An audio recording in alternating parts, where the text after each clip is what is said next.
ಅಲ್ಲಿ ಹೋಗ್ಬೇಕಂತಂದ್ರೆ ಎಲ್ಲ ಬುಕ್ ಮಾಡಿಕೊಂಡು ಫ್ಲೈಟ್ ಹತ್ರ ಹೋಗ್ತಿದ್ದೆ.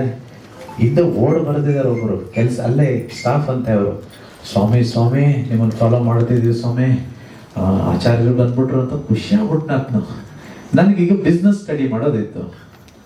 ಅದಕ್ಕೆ ಹಂಗೆ ಕೂತ್ಕೊಂಡು ಹಂಗೆ ಮಾತಾಡ್ಕೊಂಡು ಹಿಂಗೆ ಹೋದ್ಮೇಲೆ ಇದು ಸೇಲ್, ಇಲ್ಲೊಂದು ಏನೋ ಒಂದು ಪ್ರಮೋಷನ್ ನಡೀತಿದೆ, ಇದರಿಂದ ಬಿಸ್ನೆಸ್ ಎಷ್ಟಾಗಿದೆ ಅಂತ ಹೇಳ್ಬೋದಾ ನನಗೆ ಅಂತ ಕೇಳಿದೆ. ಏನು ಸ್ವಾಮಿ ಅಂತಂದ್ರು. ಸ್ವೀಟ್ ಶಾಪ್, ಎಲ್ಲ ಸ್ವೀಟ್ ಶಾಪಲ್ಲೂ ಒಂದು ಇಂಪ್ಲಿಮೆಂಟ್ ಮಾಡಿದ್ದಾರೆ ಏರ್ಪೋರ್ಟ್ ಅಲ್ಲಿ. ಎಲ್ಲ ಸ್ವೀಟ್ಸು ಮೈಸೂರು ಪಾಕು ಯಾವುದೇ ಆಗ್ಬೋದು, ಚಿಕ್ಕ ಚಿಕ್ಕ ಚಿಕ್ಕ ಪೀಸ್ ಮಾಡ್ಬಿಟ್ಟು ಹಿಂಗೆ ಫುಲ್ ಇಟ್ಬಿಟ್ಟಿದ್ದಾರೆ. ಹಿಂಗೆ ಏನೋ ಟೇಸ್ಟ್ಗೆ.